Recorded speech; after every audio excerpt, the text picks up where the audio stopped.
Guys, welcome back to the Syndicate. Yes, I'm echoey. It's terrible, but we're going to have to deal with it because we have an incredible interview for you guys planned. Today, we've got Avidan Ross, founder of Root VC.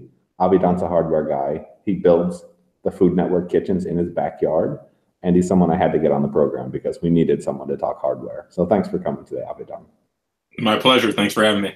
So I originally found out about Avidan through Nick Moran. He runs the Full Ratchet podcast. I'm sure a lot of you guys listened to his episode. If not, go check it out. But Avidan, I wanted to talk a little bit about you. So what's your deal? How'd you get into venture? So my path to venture was probably not the most direct. I wasn't like, interning at a venture capital firm or, working in investment banking. I was an engineer in my early days and, worked in the first dot-com boom and had access and exposure to hardware when it was very unsexy, right? Cable modems, voice over IP handsets, fax to email gateways, and then sort of fell out of the entrepreneur hardware scene for several years as sort of the market's, the crash occurred. But got back into it more recently as I was investing in super late stage infrastructure, so big automation systems and hardware for solar farms and wind farms and water desalinization. And for me, I saw this opportunity where ultra early stage companies were coming to me and pitching startups that needed a lot less cash than I had ever seen before. And I knew that something drastic was going to change. I mean, I'm happy to go. I have like a full, 10-minute like backstory that involves like burning my buddy's eyebrows off on the FoodNetwork and like the whole nine. But I don't know if that one sounds important. We need to hear about a story.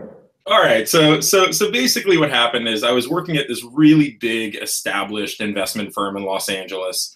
And, these guys from Tesla came to me and they said, we can build a vehicle telematics business with $2 million.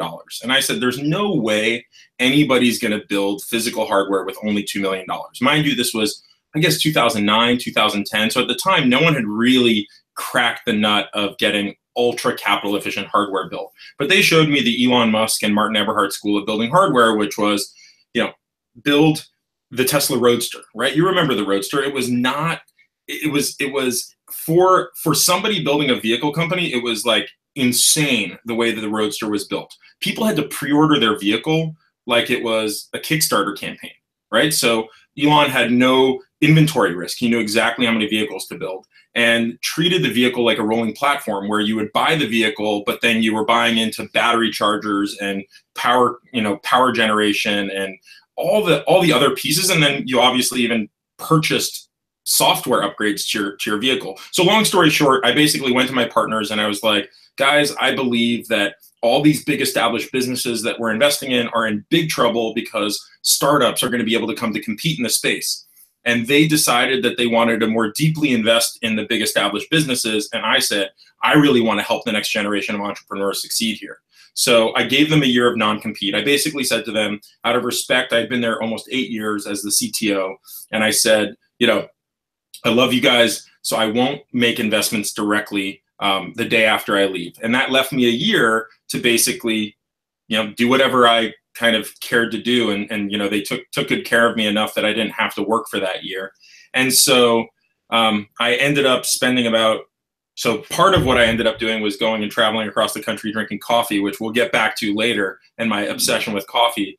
But in my process of learning about capital efficient hardware, once an engineer, always an engineer, I decided to roll up my sleeves and actually like try out all this new technology that was making this possible. So got my hands on some early Arduinos and Raspberry Pis and, traveled to Shenzhen in China to learn about how low-cost prototyping was happening. And the only way to really learn about something is to build with it. And so I'm a huge foodie and I decided I was going to take all this tech I was seeing in this, early stage hardware space, all these tools that everyone was using for low-cost prototyping. And instead of building a business with it, I was going to prototype some products in my backyard. And so I started building, deep fryers and immersion circulators and smokers. So I have a 55-gallon oil drum smoker that's connected to Twitter that tweets the temperature of the meat every 5 minutes. So I could basically leave my house and smoke a brisket. And the FoodNetwork saw what I was doing in my backyard and said, hey, we'd love to make a TV show about the crazy things you build in your backyard. It was called Weapons of Mass Consumption. It never made it to air because for the pilot, we built a 6,000-pound pizza oven that cooked pizza in 45 seconds using robotically charged afterburners. But they burnt my buddy's eyebrows off on camera and were deemed a liability by the lawyers of the Food Network, which was a blast, to say the least. But yeah, that sort of ended the year of non-compete, and I was able to really dive in deep and start investing in early stage startups, which was the start of Root Ventures. And so, yeah, my buddy lost his eyebrows, and I gained a venture capital fund. Sounds like you have some Mythbusters possible advertising right there. I mean, you put that on there, you're going to get a decent bit of coverage. But what would you have done if you had hit it big? One of these products had took off. Would you not be a VC now? You know, it's an interesting question. I think that every time I build something, I'm building it for my own, to scratch an itch of a thing that I want to see in the world. And I rarely ask the question of, would this make a great business? Right? You know, a pizza oven that makes pizza in 45 seconds, one might argue that it could eventually become a great business, but the way that we were building it was more about that passion for building something bigger and faster and stronger, and not necessarily building the best venture scalable business. And I think that from my perspective, I have a certain amount of impact making a single product and making a single piece of hardware and a single business, but I think I'm able to do more from being a VC who can help, you know, 6 to 8 companies a year get off the ground and build something awesome. So we're up to 25 companies we've invested in. And I think our impact, while not as deep, right? You know, running a company there's no larger commitment than putting your entire self towards a company. But I think that I actually much prefer being a VC so that I can work on multiple different ideas and multiple different industries and seeing how technology can change those industries. So I probably would still have ended up here, but the question of, you know, had the Food Network said yes, and I was traveling around with, you know, Bobby Flay and Guy Fieri, I might actually not be a very happy person at this point. That's really interesting. So you're clearly a builder. That's the genesis of Root, I imagine. Yep. So what's your thesis? So the thesis is that, you know, software changed so many industries, right? The idea that you could control data flow, use algorithms to basically take large swaths of data and change the way people work, right? The workflow was able to change because of software. People were already sitting in front of computers. So by bringing, you know, that software experience to mobile devices, all of a sudden you had people throughout their workday or throughout their personal life interacting with applications. We believe that the next generation is physical, tangible computing.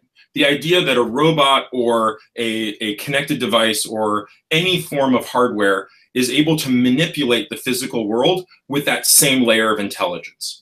And we think a lot of that has to do with the peace dividends. You know, Chris Anderson has a great talk that he gives about, and Chris Anderson is he was the editor of Make Magazine and then ended up founding 3D Robotics and now runs DIY autonomous car. I mean, he's just a very thoughtful person about how the world is changing as far as the physical and digital worlds merging. But he talks about how BlackBerry, Google, and Apple essentially broke the hardware industry into existence by generating peace dividends of their smartphone war. And the smartphone war essentially lowered the cost of wireless connectivity, it lowered the cost of mobile compute, and it lowered the cost of sensors. So you can have, you know, an accelerometer that costs pennies, and that's only possible because everyone was fighting to get the accelerometers put into Bluetooth, or I'm sorry, into BlackBerries or iPhones or Android phones. And now we can count on everyone having Bluetooth connectivity on their body, Wi-Fi connectivity in every room, cellular connectivity in sort of the areas in between. And then the last thing is this massive amount of compute that was required in order to manage all these applications led to a world in which you can process all that data in the cloud.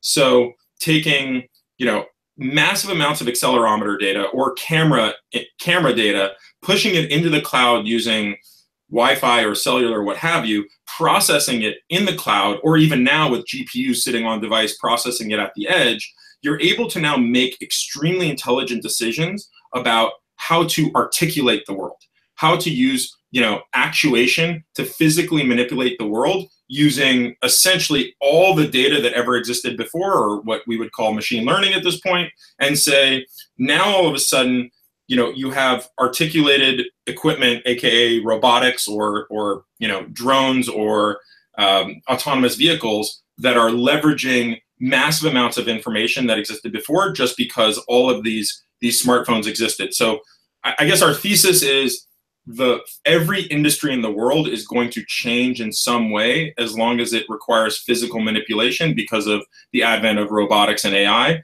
And I think there's going to be the next generation of peace dividends is going to come from the autonomous car wars, where everyone's fighting over autonomous cars, and we're going to start to see another resurgence of low-cost sensors and compute.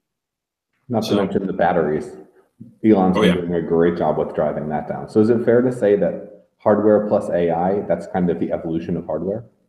Yes, I would say that there has been a very long history of people building hardware, but the thing that has changed it all today was the fact that software and hardware coexist. And software, at this point, you can't say AI without saying, or you can't say software without thinking about massive data sets, machine learning, and subsequently the controversial terminology of AI reaching hardware. So we don't invest in people who are building physical hardware that doesn't rely on deep software intelligence. So if somebody is building, a physical widget that's very cool, like a speaker, that's beautiful, that has, the nicest industrial design, that's not for us. All of our roots, everyone on the team has backgrounds in software, electrical engineering.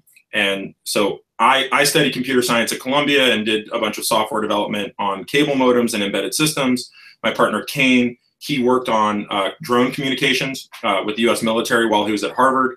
And then Chrissy studied electrical engineering at Stanford, but then she went on to become the EPM of the iPod and then Apple Watch, and then ran hardware at Square, and eventually was the founding hardware partner at Pearl Automotive down in Santa Cruz. So all three of us are very much where software and hardware meet. So I guess AI powered hardware is a pretty solid linchpin for us as far as investment thesis is concerned. What about in terms of moat? What are you guys looking for? So it's interesting. I mean, the initial moat that we look for are teams that deeply understand how to get shit done, right? I mean, it's pretty straightforward, right? It is, you can say somebody who has a massive amount of specific industry experience, and that's great, right? But really that experience, if it's not coupled with an entrepreneurial drive of just getting things done, you end up in a world where somebody can spin their wheels and is constantly looking for others to do things for them and relying on contractors and consultants, and can ideate. Whereas entrepreneurship is that moment where you came from, Apple or Google or SRI or Amazon, where you had a lot of infrastructure around you, and now all of a sudden, we are excited to look at your startup idea, but the question is going to be, will you be able to exist and thrive building the whole system yourself? So I'll give you a great example is Anna Shidletsky, who's the CEO of a company called Instrumental. And she spent the vast majority of her career at Apple focusing on manufacturing engineering. So obviously when she started a company focused on bringing AI to manufacturing, perfect industry overlap. But the thing that has made her most successful is a tenacity to get out there and just get things done, and has recruited teams of people who have that same ideology. So that's a lot of what we look for. But as far as the moat is concerned, the sort of stereotypical answer of how someone builds a moat in AI is by building a data set for your training systems that is tagged and hard to recreate. So for example, Google has decided to make TensorFlow open source and free, which was hyper controversial. Everyone was like, well, if Google's an AI company, they just gave away the crown jewels. And the reality is they did not, because from their perspective, Google's competitive advantage is the largest tagged trained data set that could possibly exist. And from their perspective, improvements to the core machine learning elements of TensorFlow benefit them just as much as it would benefit anyone else. If anything, you might argue that it benefits them even more because they have a data set that no one has. So if you're going to go into a space where you're arguing that your AI wins, you better be talking about your proprietary tag data set that no one else has that can yield intelligent decisions. So that to me is something super important on the AI front. And then I think from a hardware perspective, we think a moat gets built when you are providing, there's oftentimes complexity around the robotics, which is just arguing that this is really hard to build. This is like triple black diamond of entrepreneurship.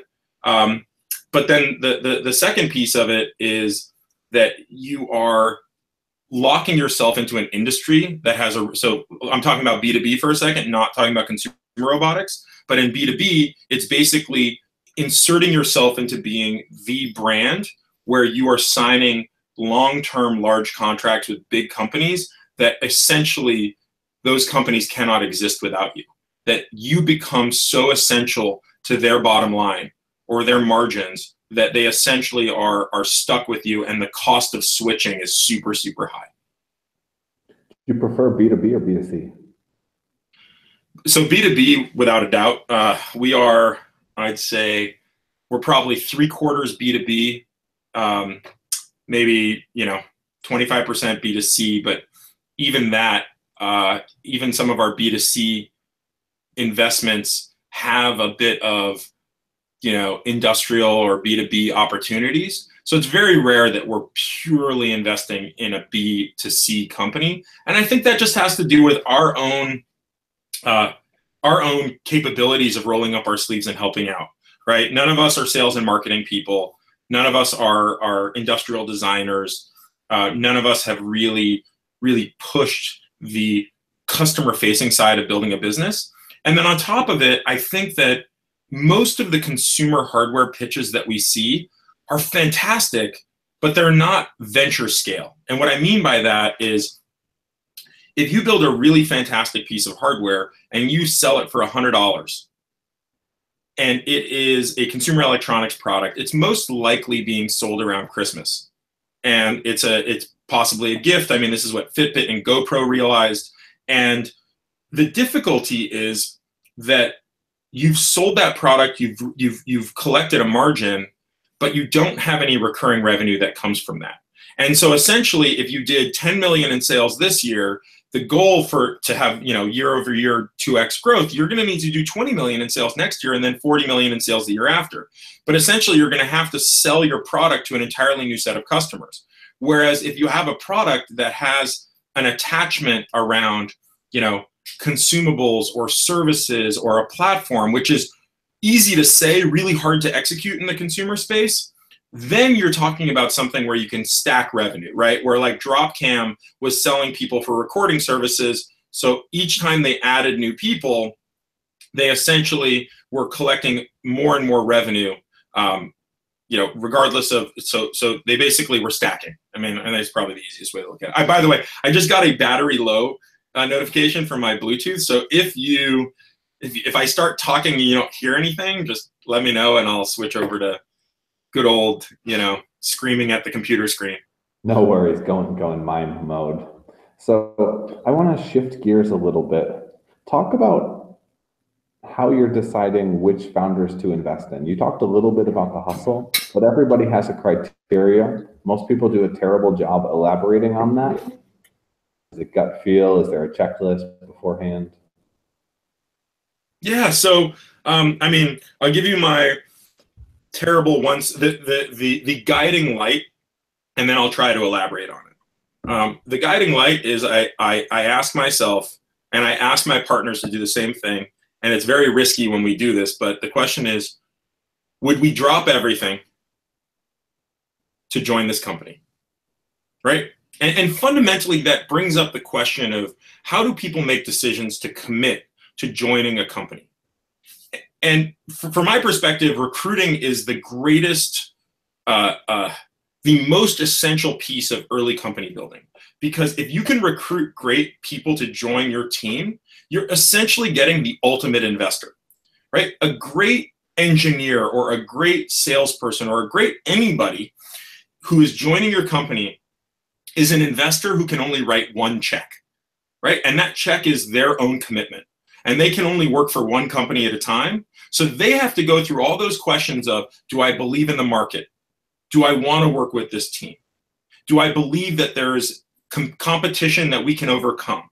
Do I believe that this market can grow, that this can grow fast enough that I can get something interesting in an outcome? Now, obviously, there's a bunch of nuance around how much you get paid as salary and whether or not you're interested in a lifestyle business, and I'll get back to that. But we ask that fundamental question because we're trying to ask those exact same things.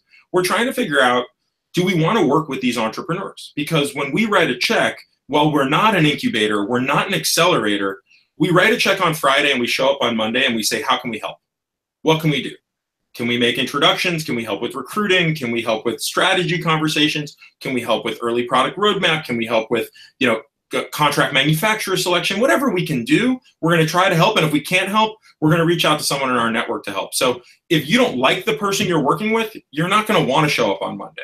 And so that also leads to certain markets where we only invest in areas where we think we can be helpful in some way. So there are plenty of entrepreneurs that pitch us great ideas and we think they're going to make a lot of money, but it's just not an area that we're excited about enough to roll up our sleeves and be helpful. So we just don't do a lot of investments. We do 6 to 8 deals a year, which means that we're able to reserve our time for that. And then the other pieces are just financial, right? We have to, we have to return our fund to our investors and then hopefully make them a profit. So what that leads to us doing is making an analysis of, do we see this company getting to a high enough velocity and scale to be able to exit at a dollar amount that justifies the risks we take as a VC firm?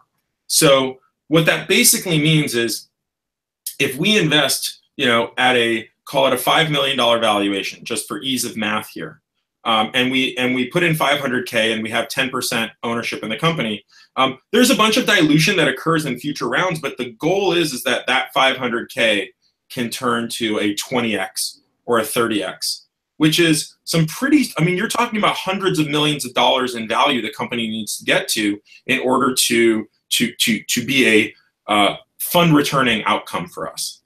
That being said, there are a lot of great businesses that aren't worth $200 million.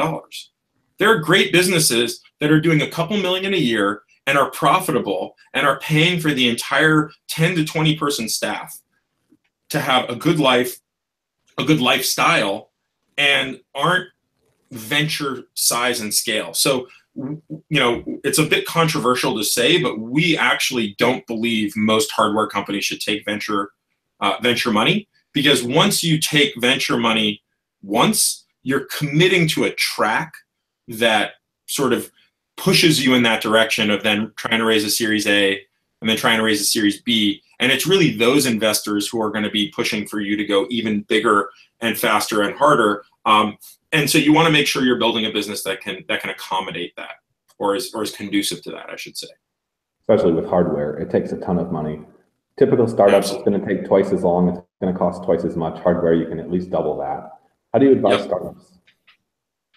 So, as far as, you mean how do we advise them as far as finances are concerned? Yeah, planning the future forward. And do you guys do follow-on? Yeah, so we absolutely do follow-on. We do we do a significant amount of reserving out of our fund. So for every dollar we put in initially, we reserve 2/3 of our fund for follow-on. So it's a pretty significant amount because we understand that, as seed investors, our point of entry is extremely early, and we've been very lucky to have had the vast majority of our companies move on to Series A or acquisition. I think we actually just ran the numbers recently that within 24 months, 85% of our portfolio of our startups either raise a Series A or get acquired. We've had just a small handful of acquisitions, but the vast majority just end up getting another round of funding, which means that if we want to continue to participate, we need to make sure that we've reserved enough capital to be able to. And it's a long haul, and what we would say is be smart about the syndicate of investors you put together. Make sure that you're raising money from people with patience and deep pockets and an understanding of what they're getting into, right? To find someone who's willing to invest in hardware but doesn't understand how expensive it's going to be and what's truly required to succeed, you're better off not taking their money. And then the other thing is, you got to be careful with taking on too many investors, because then it's sort of death by advisors. You just have too many people pulling you in too many different directions. Now, that's not to say there's something wrong with putting it together via a syndicate where there's a person representing a group of investors, because then that's that one person you're hopefully taking advice from, and just like we have a bunch of limited partners who are investors in our fund, people who lead a syndicate will have people behind them, and every once in a while one of our LPs is very valuable to a startup and we'll make an introduction, and the same thing goes for running a syndicate. But I think that fundamentally you have to be prepared for you have to be prepared for many rounds of fundraising. That if you're planning to raise, make sure you raise enough to get to a significant enough inflection point and then pad it with some contingency, but make sure you're raising enough in each round. And the fear of over diluting, and by the way, like I'm aware that this is a bit of self-serving advice, but like don't worry too much about your ownership. Make sure that you have enough capital to be successful rather than over optimizing for the ownership levels. And fully aware, calling the kettle black. I mean, we care a lot about our ownership, so I can empathize. But I think that the hardest thing is really setting yourself up for success, is understanding what it's truly going to cost, and then understanding that there's a bunch of, there are all sorts of roadblocks and speed bumps you would never account for, like your contract manufacturers changing terms on you 3 weeks before your product is complete, or distributors deciding to randomly find inventory in a warehouse 6 months after and holding back payment and sending back old gear that you didn't even realize was out there. So, there's a lot of scary stops along the way. Don't forget customs. We had packages in Japanese customs for 2 freaking months before we just had to scrap it. When you're dealing with the government and when you're dealing with physical products, it's so much more complicated. I want to jump into the lightning round now. How's that sound, Avidan? Sure, sounds great. The first investment you did? Wallaby. It was an alternative to the Coin, the credit card, where you tap the button and it automatically changed your credit card. So they basically connected a credit card to all your pre-existing credit cards, and whenever you would swipe it, it would automatically route that transaction to whichever card gave you the most rewards, points, or mileage.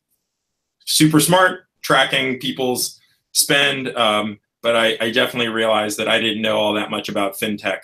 That was a tough one. But we actually had they sold the bank rate, and we made a very, very healthy return for all of our investors, so we were super excited about it. But it was an interesting path to see competition pop up. Very hard when you don't know the industry. What's 2 biggest wins to date? The ones that have not exited yet, right? There are some really fantastic companies in the portfolio. We're invested in Momentum Machines, which is making hamburger-making robots, which are phenomenal. The robot produces 400 hamburgers an hour with 0 human intervention, using all organic ingredients for the price of a Big Mac, which is pretty amazing. And that will change the world. Another is Particle. So Particle is the largest professional IoT development platform in the world. So if Raspberry Pi and Arduino are for hobbyists and makers, Particle is the professional version that is wireless from the start. Every single particle developer board has some form of wireless radio, and then they provide you the full enterprise stack for fleet management. So they just raised a Series B led by Spark, which was fantastic, and we sit on the board there and are super excited about how they built their, over 100,000 paying developers using that platform.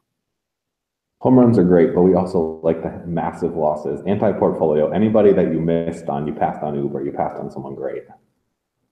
So Jamie Siminoff at Ring, he and I went back and forth a couple times, and I passed because at the time he had only built Doorbot, and it's an amazing story of resilience and tenacity and just like a strength of character that Jamie has. Was that Doorbot was the first version of Ring, and I think he had 1.5 stars on Amazon, and people literally were like trying to find his home address to like throw the Doorbots through his window with a letter wrapped around it. And Jamie and I, exchanged emails, and I was basically like, this is too hard, the consumer hardware space, and I don't think you have what it takes. And man, oh man, was I wrong, because he went back to the drawing board, renamed the company, recreated the product, created Ring, and the rest is history. That's been an amazing, amazing, amazing success. So kudos to Jamie. Every time I see him, he loves to. He actually reminded me about the email exchange by pulling it up on his phone the last time I saw him and being like, "You totally just, shame on you." It happens. It happens. What are you excited about? I'm sure we'll have more. I'm sure we will have more. That's the excitement. With the rising tide raises all ships. So we want to see a lot of companies succeed.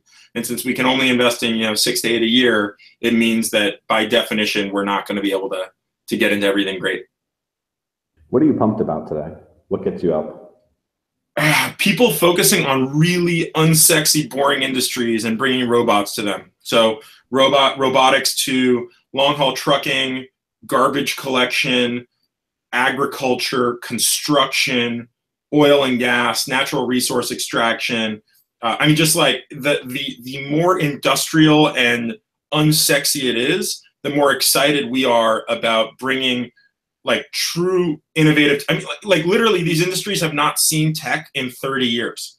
So if you walk in and you don't immediately say to them, hey, we're going to give you like a proper database to replace that piece of paper that you guys use, but instead say, forget that step, let's just bring in robotics and make a fully closed loop system that instead of logging what happens, let's just auto heal everything. Let's auto correct everything.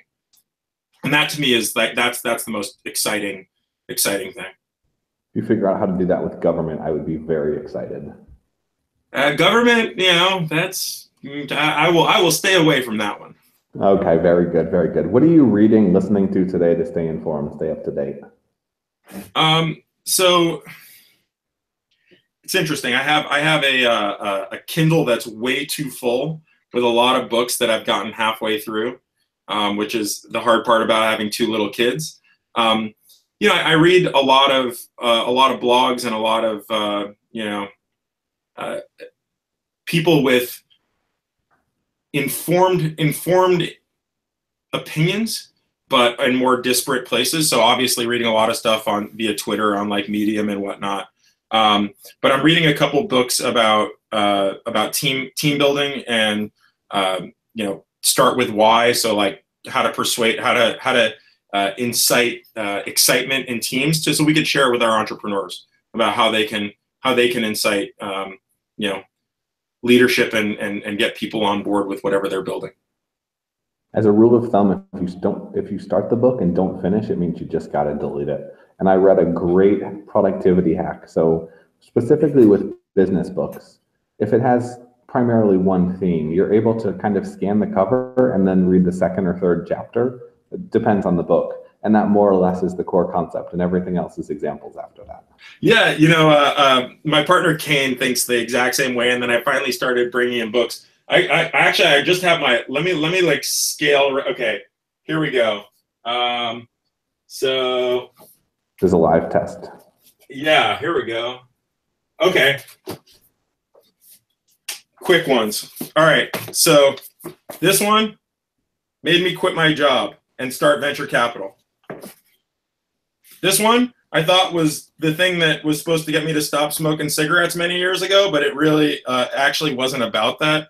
I quit smoking cigarettes like unrelated to this book. This was actually a book about how people build habit cycles in their products, which is amazing. So it was really about how do you create a habit amongst consumers or businesses where they are in a habit of using your product, right? So how did toothpaste originally become a habitual product? Super interesting. Obviously, the Bible of Innovator's Dilemma.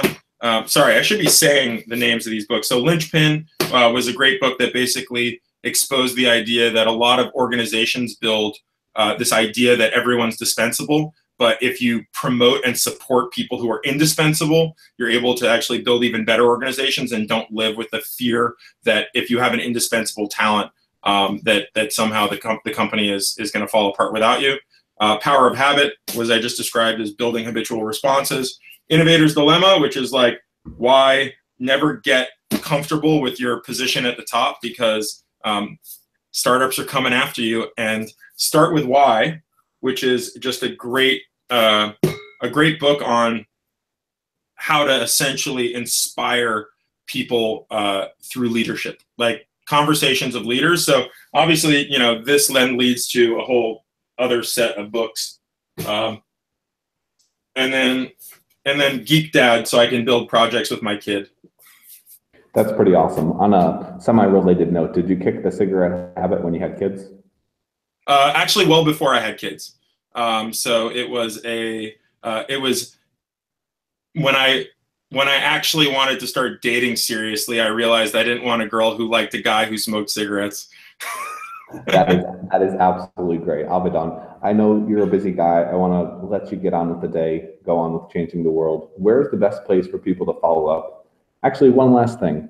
What's one thing you'd like to leave people with today? It can be a quote, it can be a mission statement, it can be a call to action. What I would say is, if you're thinking about building something and you've had that itch of just wanting to physically create something, don't ignore it.